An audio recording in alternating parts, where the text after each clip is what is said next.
find your passion and somewhere where you can combine the things that you love into helping those around you grow. Welcome to the Vet Life Reimagined podcast. I have the amazing Dr. Valerie Marcano today. In this episode, I love when she said she wanted to feed the world. You may think that sounds kind of odd for a veterinary career, but that's part of being a poultry veterinarian. This is a chicken farm, and we're the chickens. Yeah, with you so far. Her mom is a veterinarian in the Caribbean, and Valerie was exposed to a vast number of possibilities on what a veterinarian role could look like, which made her a passionate expert and built a nonprofit organization called Pawsibilities. Pawsibilities is a community platform for empathy and collaboration, striving to create a diverse and thriving veterinary profession. Her journey and mission are inspiring.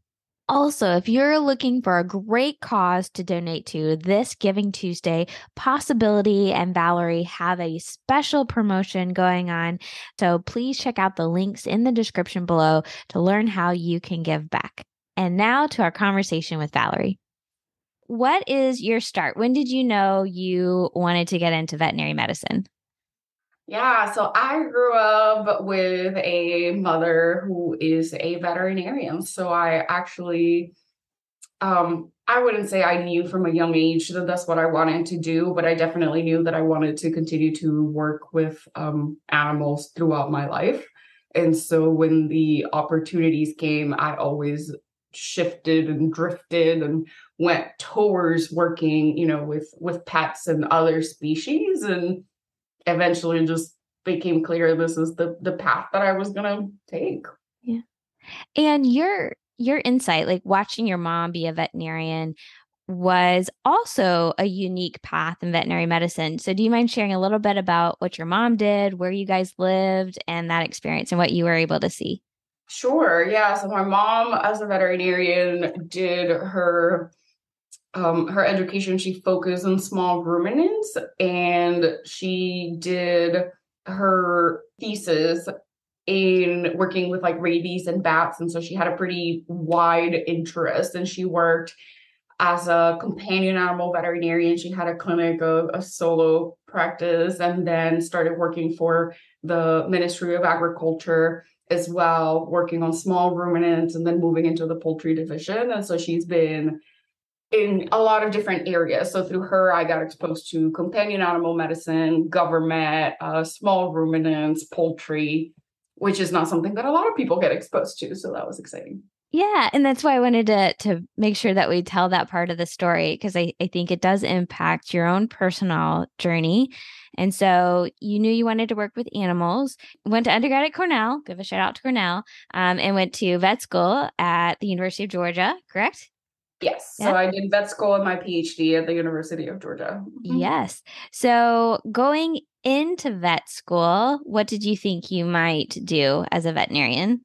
I knew I wanted to go into food animal in some capacity. I started thinking I wanted to do companion animal medicine and learned that while that is a great career, it may not be what drove me. So I really wanted to feed the world. I like population health, and I ended up working in a number of different areas. So I worked part-time with Dr. Dwight Bowman and his team at Cornell University doing parasitology work. I worked as a technician in Dr. Gary Whitaker's lab, also at Cornell University doing virology. And I worked at the Equine Research Park at Cornell. I got to be involved with a lot of the animal research that was going on at the vet school. Through my time with Dr. Whitaker, I got exposed to some research in poultry medicine with Dr. Benjamin Luzio Martinez, and that was like 3 labs in the same little corner of the vet school. And I just kind of shifted through all of them and really found a passion for research. And I knew I wanted to have a focus on production medicine. I was between working with cattle and working with poultry.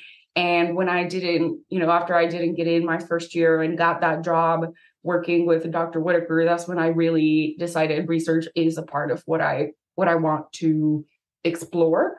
And So I started looking not only at veterinary programs, but also at PhD programs during my second round of applications, and ended up doing the dual vet PhD program at UGA, focusing on poultry diseases.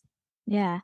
And so for those who might be thinking about doing a PhD program while in vet school, which to me sounds like, oh, wow. What was that like? What would you tell your younger self about that?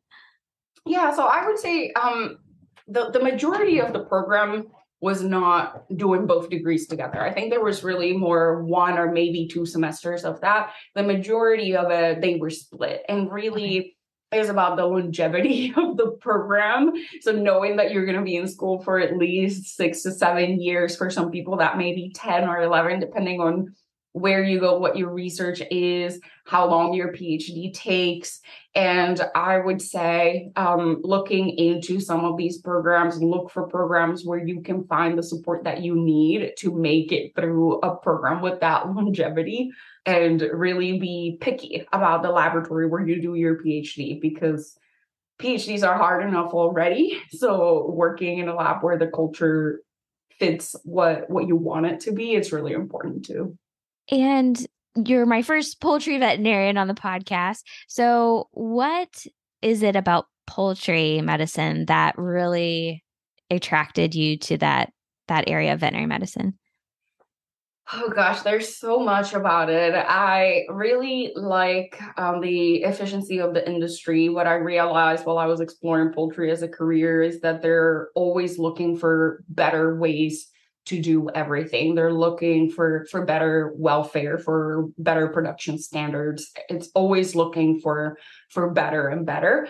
So that was something that I really liked. I liked the population health, being able to look at an entire flock and say, okay, what is our primary issue and what are our secondary ones? And I really liked the combination of multiple disciplines that poultry veterinarians have. So you are a poultry vet, right? But if you are working in production with a flock, you are looking at vaccine programs, you're looking at intestinal integrity, you're looking at pathology, and you get to put a lot of those things in practice. So you can become more of a specialist, say, in a hatchery or in a processing plant, or specifically working with commercial layers. But there's also room for doing more in a lot of different areas.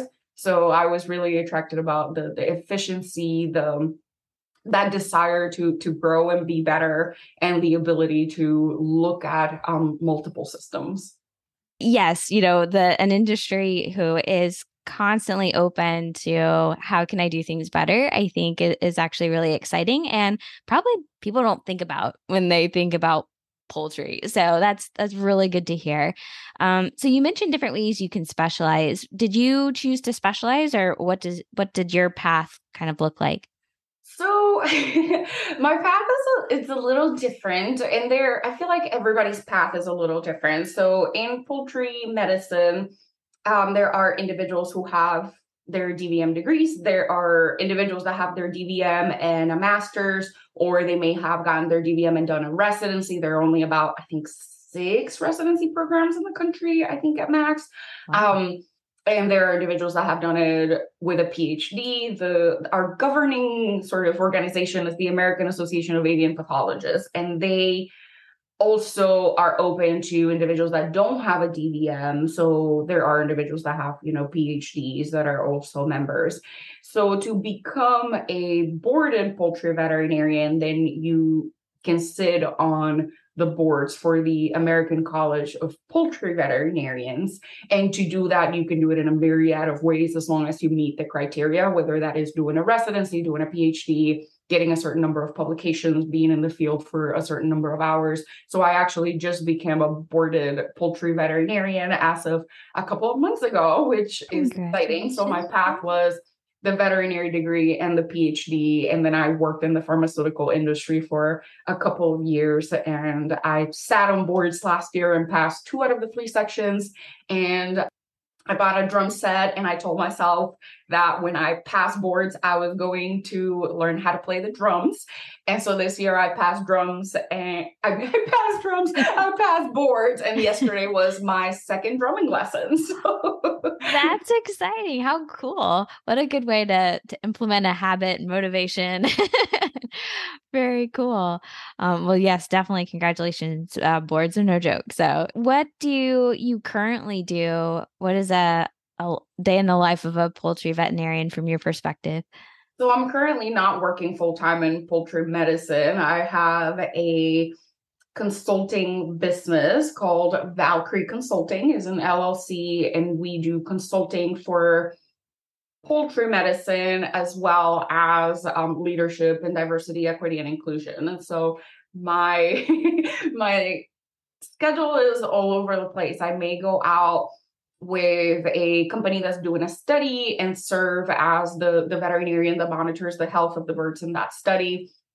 Or I may be helping a client with welfare assessments or data analysis, or I may be going to consult with a group that wants to learn more about the basics of diversity, equity, and inclusion. Like I talked to a group of recent grads this past weekend and did, basics of DEI. We went through cases and talked about what are some strategies for inclusion and belonging in the workplace. So I'm doing consulting in a little bit of everything. I'm very passionate about access to veterinary medicine. So I do some of the low income or mobile vaccine clinics.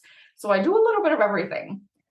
Yes. And oh my goodness, my head's going so many different directions. I'm trying to figure out where to start. So that's fantastic. So I do have a question.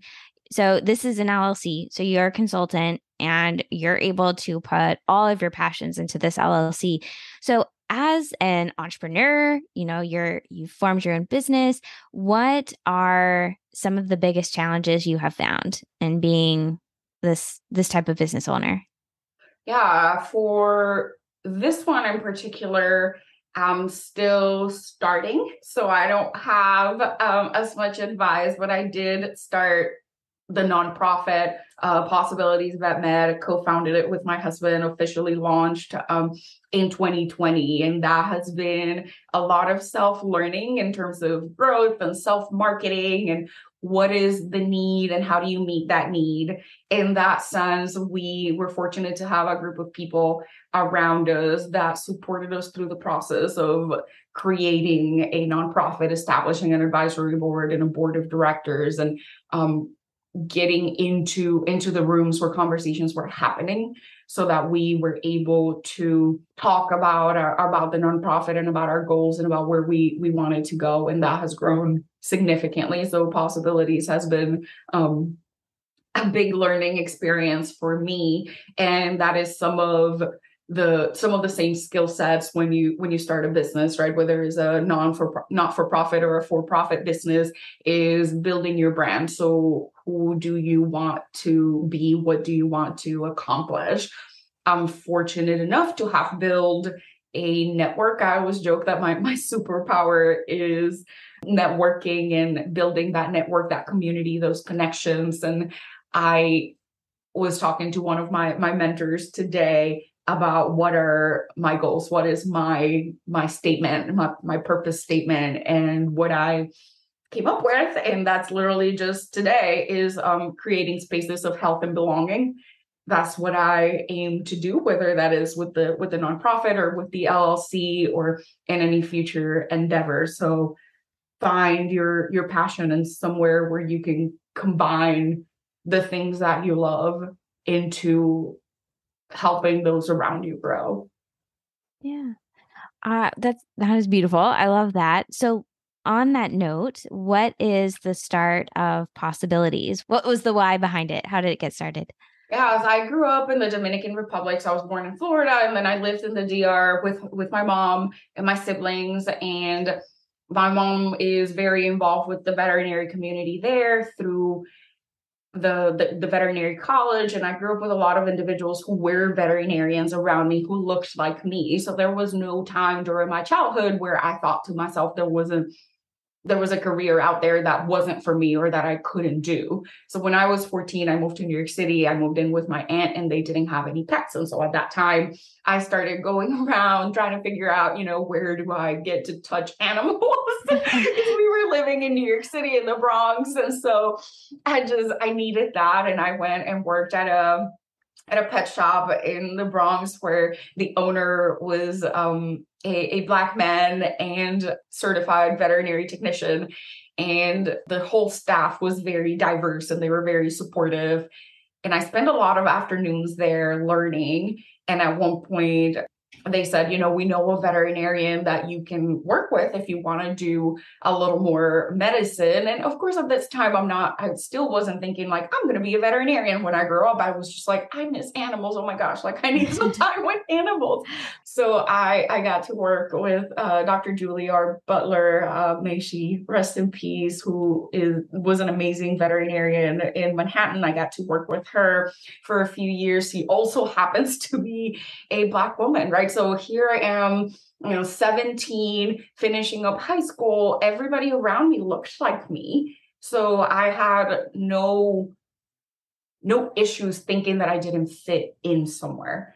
That had not crossed my mind. I went to an international high school. The Bronx was pretty diverse. The Dominican Republic has a huge tourism industry. I have cousins that are half Italian, and I had neighbors from the Czech Republic and who were from Germany and from Haiti. So I grew up in a pretty diverse environment. So then I went to undergrad at Cornell University, and I lived in the International Living Center. And there, things were a little bit, like at Cornell in general, things were a little less diverse. And as I continued to go through the path of animal sciences, the more we got closer to vet school applications and to applying to schools and graduating from undergrad, the less people like me that I saw around me.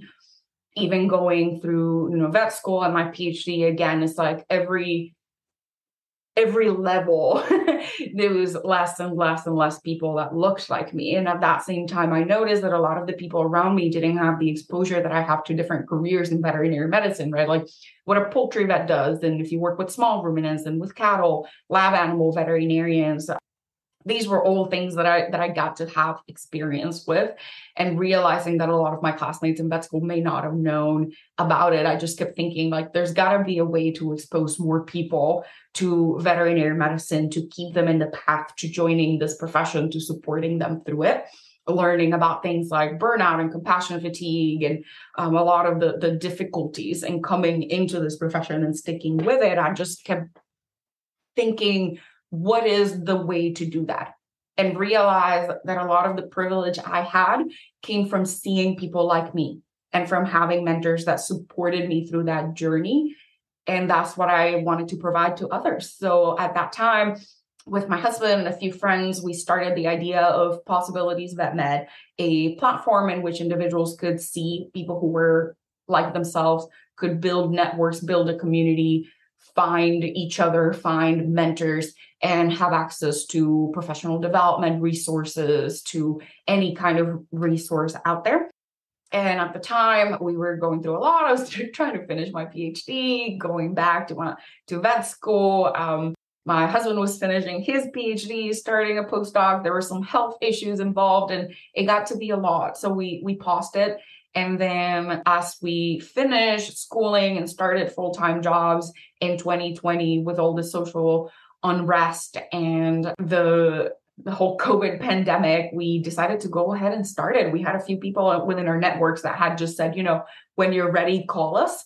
And so we did. I just said, let's just do it. Let's see where it goes. And now we have this online platform. We have over 300 people on it from over 40 states, veterinarians, veterinary students, vet tech students, vet assistants, hospital managers. We're starting a whole area specifically for mental health professionals that work with individuals within our industry.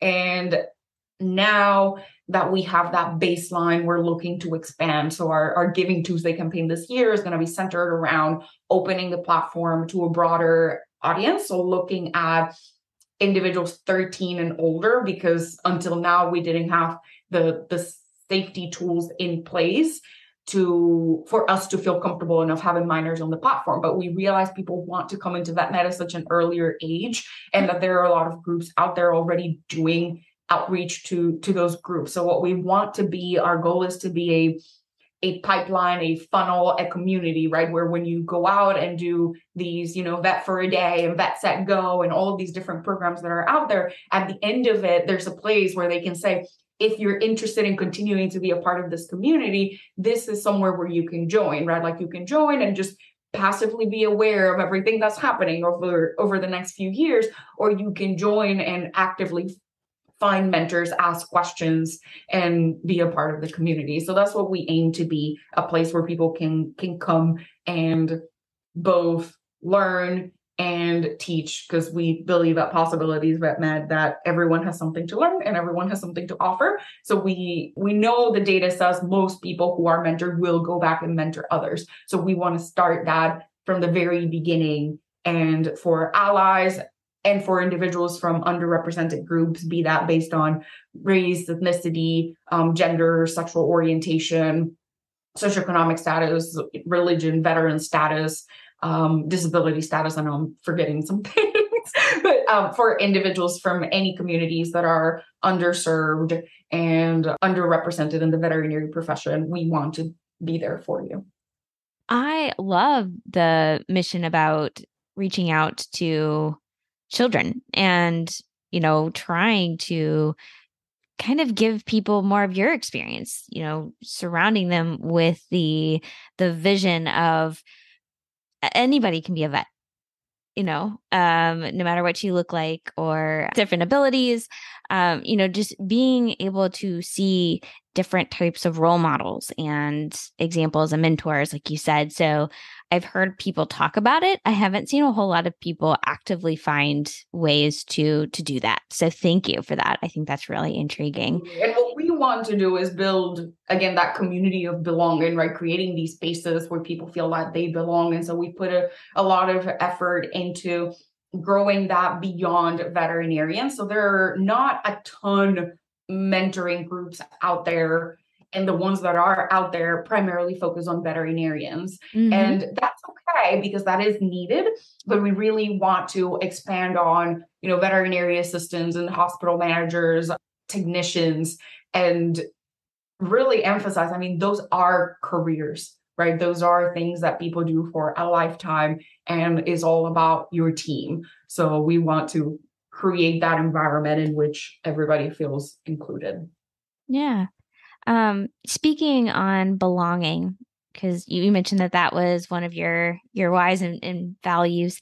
Can you speak more to that regarding our profession? Are there things that you're seeing, or maybe ways you know that there could be improvements, going back to trying to make things better? What are your thoughts around that?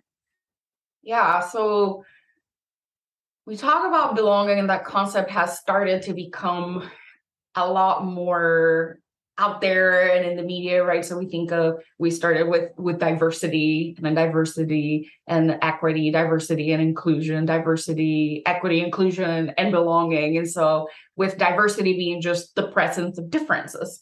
But the thing is, you can have a bunch of different people in a room, and that doesn't mean that they feel included, right? So, or that they have the same access. So you can have a diverse room that doesn't have equity, doesn't have equality, because access is different, right? And you can have a room in which people the individuals in that room come from diverse backgrounds, and they feel like they have equitable access, but they still don't quite feel included. So there's the I feel like it's the cliche one that everybody uses, right? But it's like, if diversity is being invited to the party, inclusion is being asked to dance. Mm-hmm. And then belonging is the feeling that individuals feel when they are part of that group.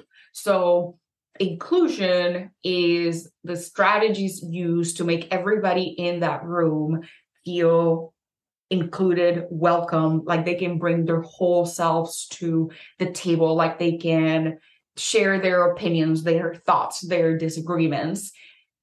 And then belonging is the feeling that that individual feels, the feeling that they feel, in regards to being able to share their opinion and their thoughts. And it has been proven over and over and over again.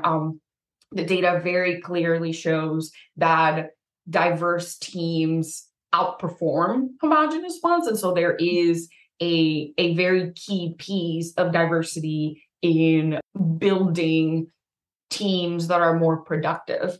And part of that is the friction that diversity creates. So individuals of different backgrounds may have different opinions and different thoughts. And when somebody proposes, this is what we're going to do, somebody with a completely different background may say, well, have you thought about this, right? And that key point comes from belonging, because individuals have to feel comfortable enough in that room to feel that their opinion, when they say it out loud, will be valued and will be listened to. Yeah. Another thing you said you were really passionate about was access to care. So is there an element of access to care in Pawsibilities? Yes, it's not as direct. And that is because the studies that have been done on veterinary deserts and communities that may not have access to veterinary care in vet med, how to address those is not as laid out. But with other industries, like in human health, what the research has shown is that the individuals that are most likely to serve those communities are individuals from those communities or similar communities.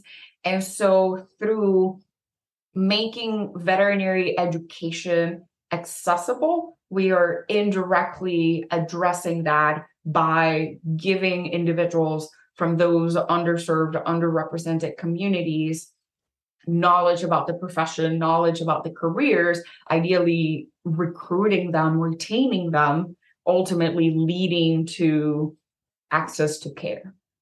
Okay, got it. No, that makes complete sense. What else about being an entrepreneur and Pawsibilities in particular, like what part of it is this is why I get up every day?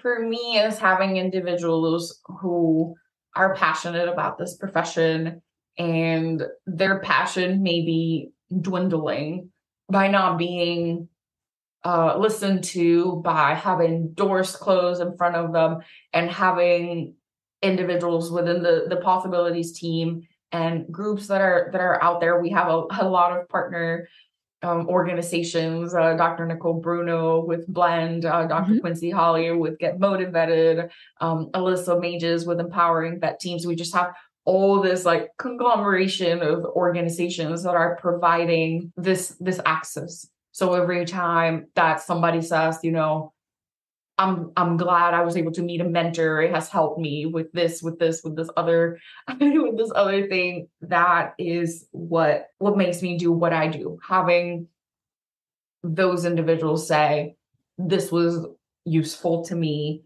I'm better because this exists. Nice. And you talked a little bit about your own mentors. How has mentorship been a part of your life and your career journey? Gosh, it's been part of it every day, all day. So I have a village of mentors that I've very carefully established. I've been drawn to them over the years, from individuals that have read my essays for vet school applications and worked with me on how to word certain things, to individuals that I call when I'm trying to start my own business and say, hey, like, how do you do some of these fees? How do you word some of these potential offerings? And I've been doing that so much more in the last couple of weeks as I figure out how it is that I want to launch all of this and how do I want to do it. It came in, it was very important to me when we were starting Pawsibilities, and we needed to have more perspectives than just our own. And it's been useful in my career figuring out which jobs to consider, which ones to apply to, where do I want to go from here. It's been really crucial to my success to have mentors that have guided me along every step of the way. Not always the same mentor, and one mentor doesn't always know everything, but having that village of mentors where I know if someone doesn't have the answer, they're going to help me find that answer, but also giving me the space to make my own mistakes and to make my own decisions. It's been wonderful. And that's what I want to provide to others. Yeah. Do you have a particular story of a time when you really needed mentorship and they stepped in? I mean, literally this week, I started this idea of having the LLC in the last couple of weeks because the asks for me to come out and do some consulting have been increasing in the last couple of months. And so I didn't know what to do, right? Like, do you just stay just as an individual? Do you do an LLC? How do you file the taxes? Do you do it as a single owned LLC or as an S corp or as a C corp? And I just started going through all these tangents of all these things that, quite frankly, won't make a massive difference in the everyday portions of doing a consulting business, right?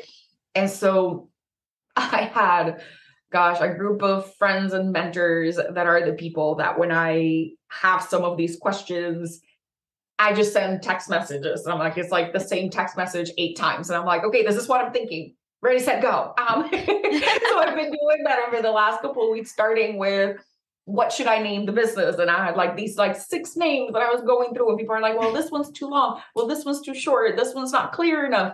And finally landed just a very simple Valkyrie Consulting. So my first name is Valerie. My middle name is Christina, and is spelled just like that, but is like Valkyrie, like the warrior goddesses. So I was like, this is cool. Okay, we're leaving it there.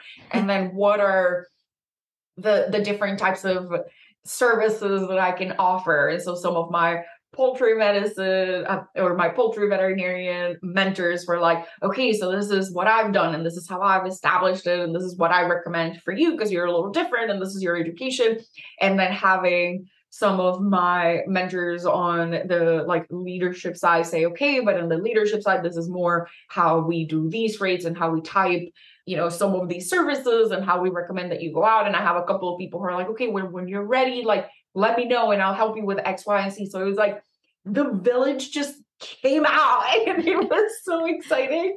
I know it's not going to be easy, but the response that I've gotten from my friends, from my mentors, and from my network has been really positive. Everybody seems to be really excited for me, more so than I was for myself at times.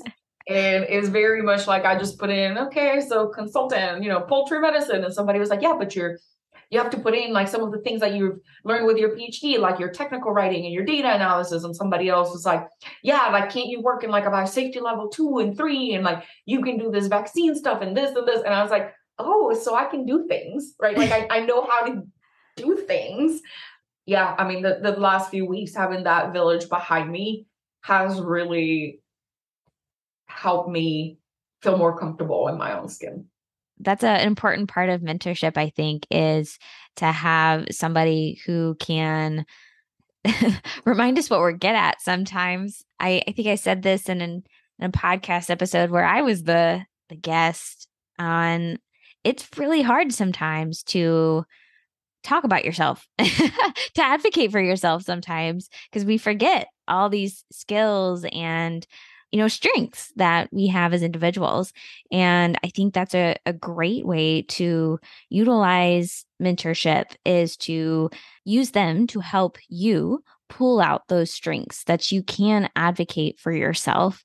And because that's going to be important, especially when you are fighting for your dream in the world. I think it is important to know your strengths and to be able to advocate for yourself. So I think that's really good. For sure. And it's been just fantastic to have individuals looking at me and saying, yeah, but you know how to do X, Y, Z, or saying, no, your rates are too low. You really need to like do this and this and this. So it's nice to have individuals that I can go to for some of this advice. I'm glad to have a village of people looking out for me. And that's what I try to do for my mentees. It goes back to possibilities and the things that you're trying to continue to let other people experience in this profession, which I genuinely believe we do have a cool profession.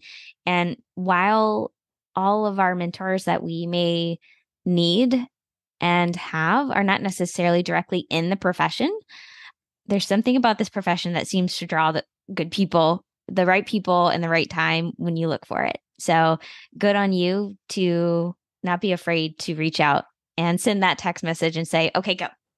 I want to thank you for everything that you do. You are bringing a lot of value. I'm glad you have mentors who are helping you realize that as well. But I also want to say thank you for what you do. Same here. I see it in you as well. Thank you. Well, before you leave, I always like to wrap up the episode with a final 4 questions. The first question is, what is something people get wrong about you? One thing that people may get wrong about me is that I am a fully abled individual. I have a chronic condition called Ehlers-Danlos syndrome that can be at times fairly debilitating. And when I mention that, a lot of times we'll be like, well, it must not be that bad because you look fine or you look great or whatnot. And it may be the case at times that I may look like I'm fine, but I also live with a lot of chronic pain. I think that's an excellent one because, one person answered, some people may think I have it all together and I don't. Like inside, I'm freaking out. And so I think that's a good thing to kind of keep in mind is even if we work with someone, we only see us. That's fine. We only see such a small part of their life. And so never assume that, that is the whole picture. So that's a good lesson. Thank you for sharing. What is a hidden skill or interest besides drumming? Because that would have been a good one for that. Yeah, so I like doing canvas knitting. So I make like boxes and things like that. And I haven't done it in the past few years, but I'm starting to do it again. Is that like kind of a Zen thing? Is it like... Yeah, and it's pretty like if I'm watching TV, just something that you can just do and keep your mind, like your hands busy while your mind is hopefully busy with whatever you're watching. Yes. Yep. What is something on your bucket list? I want to go to as many countries as possible and explore as many cultures as possible. If I gave you a lump sum and said you can go to one tomorrow, which one would you go to? Oh, gosh. Well, I've been to a lot of countries. Like for someone my age, I think I've been to close to 20, and we're going to Korea in November. Oh. Somewhere where I could go like tomorrow, probably Greece. I haven't been to Greece and I really want to go. That one's on my bucket list. Yes, it is beautiful. Love it. What is something you are most grateful for? My mentors, the village of people that I've developed that support me through all of this craziness. That I think that's my most valuable asset. If you also want to be part of the Pawsibilities mission and want to give to this organization, don't forget that on this Giving Tuesday, there will be a special way for you to give back. So follow the links in the description below so that you can give back to this organization. I hope you really enjoyed this conversation with Valerie. I always enjoy that you're here with me and enjoying this journey together. Please, if you liked this episode, make sure that you share it with someone you think would appreciate it. And please make sure that you're follows and subscribe to all the fun platforms, whether you're listening on the audio or on YouTube. And I always try to make this valuable for you. So please let me know how I can make it even more valuable. I have ideas for guests. You want to be a guest? Let me know. I hope you have a wonderful Thanksgiving with your family. And until next week,